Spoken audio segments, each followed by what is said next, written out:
Coming up for you on this edition of Nonstop Tech, we're going to give you our rundown of what we think of the new iPhone 5, and we're going to give you our tips, picks, and tricks. So stick around for this edition of Nonstop Tech.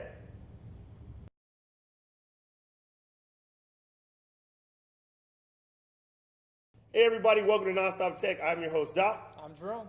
I always look at you, but I know what you're going to say. Yeah, it's but the thing. Come on, it's like the same. it's like a Get used to this. It's like a habit. All right. Anyway, so can I jump straight to my pick? No, I'm joking. That was Okay. quick, man. I'm just going to put it away. It's staring at me. I want to open it, but I'm going to do an unboxing video. But anyway, so hey, today's show we're going to talk about the iPhone 5. Now, both of us got it on the first day. We've had a chance to play with it. It was really cool for us. I have AT&T. You have Big Red, Verizon. Yep. Is that why you wore that shirt today? Did you know? Oh no, this is It's kind of funny. But this gives us an opportunity to go over some of the stuff people are talking about, to tell you what we think after having a lot of field use, and just sort of update you on where we are with the iPhone 5. Also, we'll cover some tips and some picks and stuff. Okay, cool. So, first things first. How you loving it? I'm happy with it. Me too. But Into that show. Move I'm on to our biased, tips and though. picks. That's horrible. No, you know what's amazing, right? I'm with you. Like, I Actually, love you know it. what? I'm gonna go with the bad thing, the chipping. We'll cover that. You sure? Start with Okay. wait. Come on, Let me let's do think. bad Should stuff we go first. bad stuff first? Bad stuff Okay, first. go with your bad stuff first. So chipping. This is actually my second iPhone. I had to already swap it out once. I took it out of the box, had a chip in it, and I was like, crap. And so, but Apple did it right. I went in, they swapped out with another one, and I was good to go. So, did you have that same issue, Doc? Or Yes, mine came out of the box with a chip, but I solved it a little bit different than you did. put a case on I it? put a case on. Who That's gives a okay. shit about the stupid chip? It doesn't even. I don't even see it. Well, my pick's a case that hasn't arrived yet, so. It's really, really tiny. It's minuscule, and yeah, I'll probably eventually swap it out sometime within the first year. But what I use the phone for is talking and texting and Video, taking photos pictures, and right? video and pictures. I don't give a crap about that stupid chip. No one even sees it. Like, most phones go in a case. So But you gotta I remember, got this case like day one. Some people love their phones naked though, versus. I putting got cases that. on And it. even if my phone was naked, and I wish I have to bust out like 100mm macro to show you the chip, it's so tiny that it almost needs a magnifying glass. So I think a lot of people took that too far. Now, I granted, there's, manufacturing like responsibility. You're assuming you're buying this phone for X amount of dollars, you want it to be like perfect. But some people I are have taking- never I have collection of Jordans that will blow your freaking mind. And I have never bought a single Jordan that didn't have one odd piece of out of place glue. That's true. Some of those Jordans cost more than the damn phone. People just bitching and hear themselves bitch so they could be on Twitter, on Facebook, get some hits on their get some hits on their webpage. webpage. Yeah. I'm going to say bullshit. I'm going to just Okay. go ahead and call it. Now, I will probably, because I'm anal, I will go and swap it, but it wasn't something that had to happen right away. Nah, it's just Annoying, I know. it's annoying. That's about it. Because once you see it, your eyes are always going to wander back to it if you don't have a case on it. And Put where that you button have a case on it, don't you? No, I don't. Yeah, I do. See, Come on. you mean you just it is what it is. So anyway, so much for Scuffgate. I think it was a little bit blown out of the water. These things happen. They were trying a new process. Maybe they'll adjust the process. That's one of the things that happens when you're an early adopter. You expect to run into these things. It always happens. There's brand new cars that come out that have to go back because they got to adjust things. My when I first Or got the new version of the 3 Series, when I first got my car, you would turn on a wiper sometimes and open the sunroof. And it was just a firmware thing. They updated the firmware and it was totally fine. Cars never been a Acceleration problem. of Toyotas, right? Yeah. Anyway, so moving on. So let's go through the second gate, map gate. Mapgate. It's getting- I had a pretty, I knew I you had were a gonna pretty, say- pretty intense Mapgate argument yesterday with my friend Ross and my other friend Yuki, and they were both like, "Yeah, like, why do you need my maps? I need my maps." I'm like, "Dude, we live on an island. You know where everything is." Second of all, what the hell did people do before maps came into the phone? Maps have been in the phone for 4 years now. You can't tell me that you survived your whole life and then you only need maps in the last 4 years. Again, I'm gonna scream bullshit. Now, granted, It depends on the area you're in too, though. Some areas were better. we're floating in the middle of the Oh, ocean. this is no problem. Yeah, Hawaii's a little different. I'm talking about like people, like Japan. It did get worse though. So what did people do in Japan before maps? Use different applications. Thank you. They It's use easy, paper. right? And paper too. actually, it's written down one, everywhere. one of the Crap. best maps in the world is, hey, buddy, can you tell me where to find Jack in the Box? Oh, yeah, it's right down the You corner. gotta talk to someone. Yeah, Come on. imagine that. Yeah. Imagine freaking talking to people again. Anyway, That's so animal. one thing that's cool about maps, though. So I can see where people made noise. I don't want to totally dismiss it, but I can see where people made a lot of noise, especially those people who use quote unquote public transportation. Get a bike, get a car, move on. No, I'm just joking. The cool thing about the way maps work, the more, like Siri, the more you use it, the application starts to learn some things. Correct. So you can also, just like Google, you can correct Well, pin Google placements. Maps was crap too at the beginning. Yes, in the very Come on. beginning, if the pin was out of place, you just reported where the pin should go and they'll update it. So you can do that. Better. Within about a week of maps coming out, we got a map update, and my 3D flyover is perfect. Like I can literally see my building, and to show you how new the data is, we got a brand new tennis court. Showing up and on there? The map in here was during the construction phase of the tennis court. See, So that's pretty cool. I mean, you know, this is brand new. Like it literally was a month ago that it was bare, and now that it's finished. So the data is pretty accurate. It's improving. I mean, a lot of the times when I take a look at it now, a lot of the places where it was empty, there was no information. There's information now, so it is filling up. It All just right. takes time. Do you notice a difference in call quality? No. Really? Well, a little louder, clearer, but that might just be. No, I think it's louder and Yeah. clearer. I haven't had a single drop. I know, right? Not a single one. Like amazingly, and rarely. No, I won't even say rarely. In the last couple of weeks, I haven't had a single person say, "Hey, I can't hear you." I've had the same thing. It's been good. Even and I'm weird. Okay, people who Actually, like when to I save spoke with gas, you don't before- yell at me. I have the window down, air conditioner come on, on. 60 plus miles an hour on the freeway, and you can totally hear. What, you talked to me before? What? And it was kind of, I wouldn't say garbled, but it was like a tin can When? almost every single time. On Had a the hard old- time on the older understanding. phone. On the older phone. Yeah, that's what I'm saying. The noise canceling in this is amazing, and that's what I mean.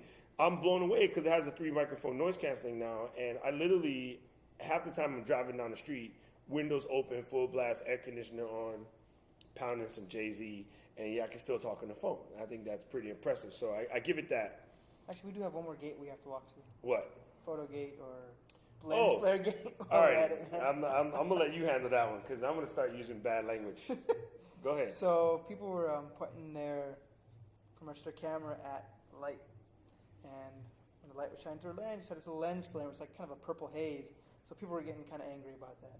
But supposedly, not only iPhone does, almost every camera will do that because hey, you're taking this camera and holding it up to this light source. It's gonna look. If I go over there on that table and I pick up the 5D Mark III with almost any one of those $20,000 worth of lenses in that bag, and I point it at a bright light source, it's going to cause flaring. That's why we even have a term called lens flare, you idiots. You don't point at a bright light. Now, what they're talking about, and this happens, I see people do this all the time. As you look through Facebook, Instagram, Twitter, you see someone's taking a picture of us, and there's a light source behind. And instead of them moving, they just shoot the picture anyway.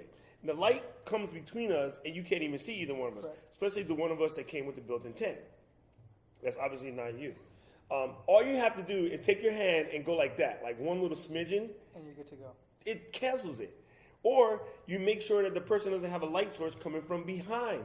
Back in the day, when you got those Kodak or Polaroid cameras where you would pull the paper out and you would flop it, it would come in a cardboard box with a big old cartridge, right? It's a little Yeah. bit bigger than the phone.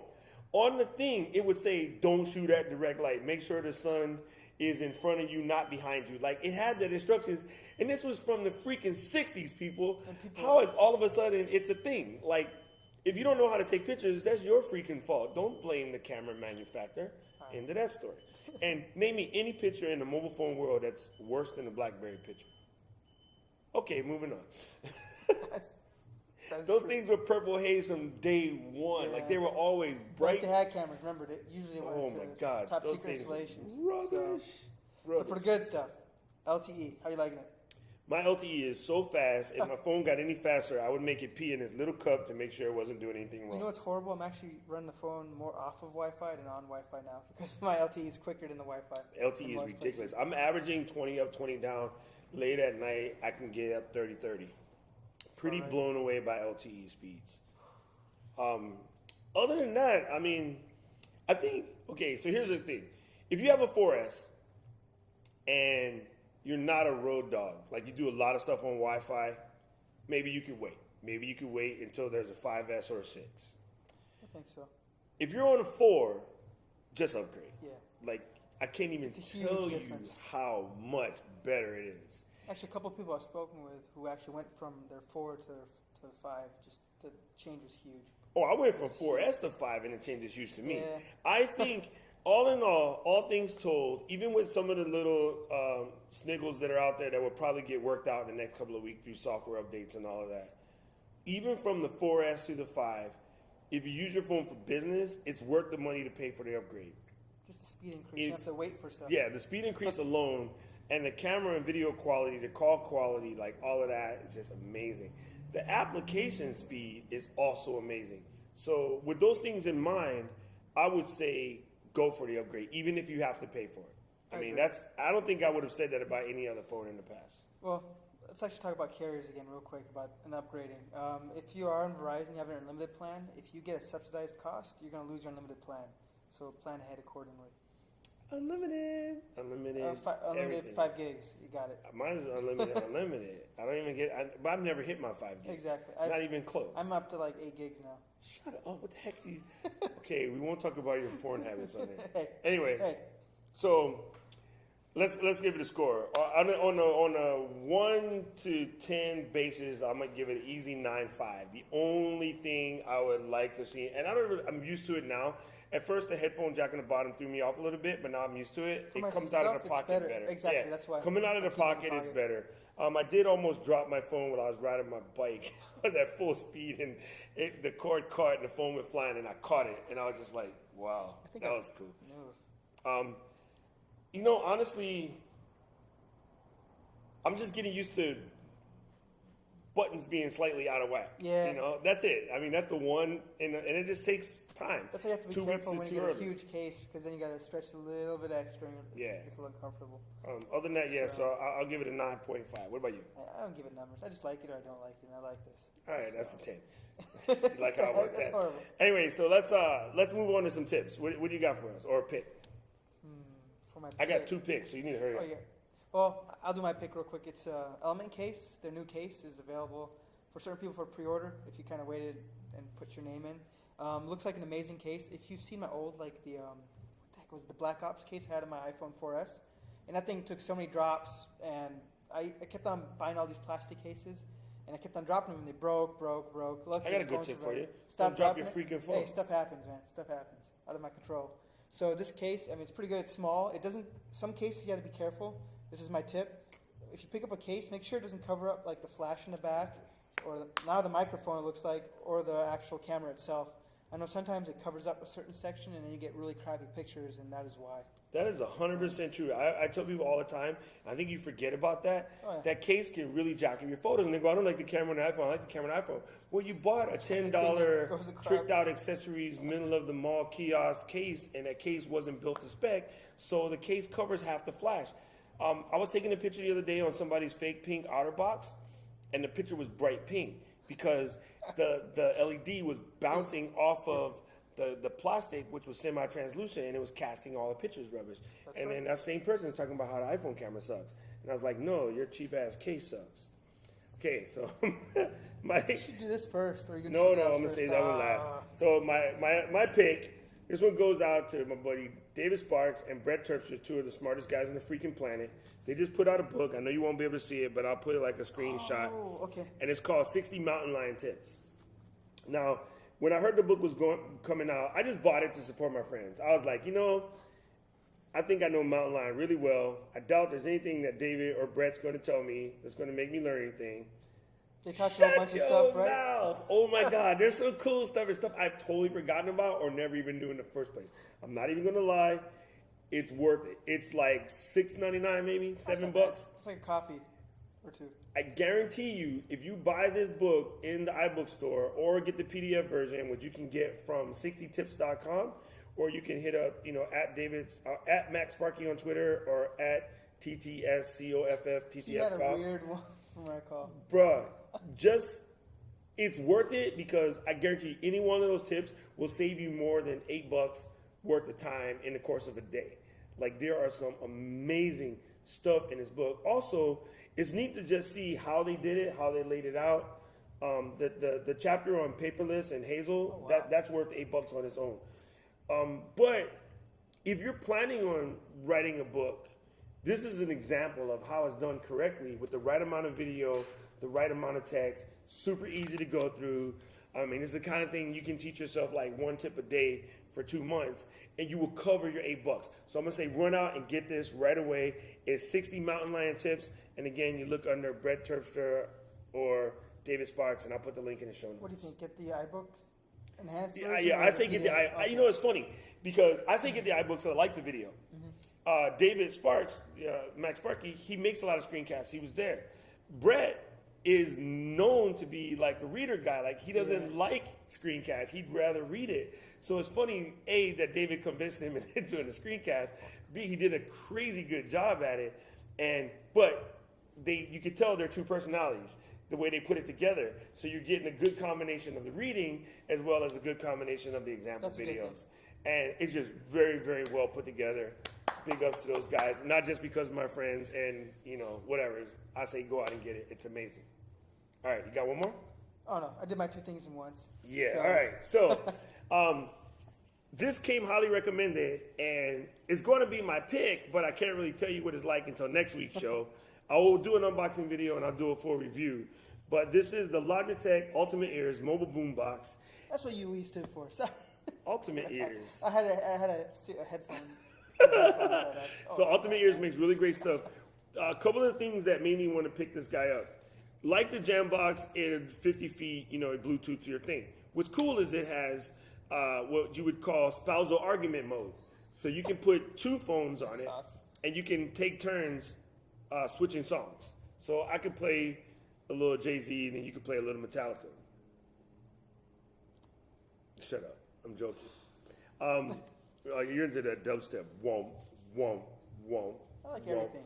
Anyway, I like dubstep too. I should just stop that. The other thing that this does really well is, of course, it answers the call. Now, there's a bunch of little $50 Bluetooth speaker knockoffs coming out from a whole bunch of people. And the Philips ones aren't necessarily knockoffs, but there's some other ones out there. And they're great. They sound great. We saw a neat one yesterday at Best Buy. I escaped the name. $50, right? It sound great, but those guys don't answer the phone. I like the fact this answer the phone because when I decide to do Google Hangout, I can have a person call in on the phone. That's true. And then just let the camera pick up the sound. So I just want to give this a little run. It's $99.95. It'll be great for Skype with the family. You got the AirPlay, so the grandma's on the TV, and then we're all talking through this. That's awesome. You know what I mean? And grandmother's birthday's coming up. She's gonna be 99 in a week. I'm gonna test it out then. Huh? What you talking about? Exactly. Are you What's going to this church? iPhone? And I'll be like, well, grandma can't hear you. Bluetooth cutting out. Church, Sorry. gotta go. Anyway, so that wraps it up. Please, please, please, if you have any questions, comments, or feedback, send them to us at questions@nonstophonolulu.com. You can find me at Doc Rock on Twitter or Doc Rock on Facebook. And I'm at Jerome Kohler. That's pretty much where I'm at right now. Or if you got app.net, I'm on Jerome Kohler on app.net. You got app.net? Yeah, I've been on there for a while. Dude, almost everyone. Oh, God. Okay. I've been meaning to do it. I keep forgetting. All right, I'm on it. Anyway, that's it. This week's edition of Nonstop Tech. Other than that, go have some fun. If you haven't got your iPhone 5, you have any questions about that, you can also hit us up. Don't forget to press the like button down there, subscribe button up there, and follow us on nonstophonolulu.com. Aloha.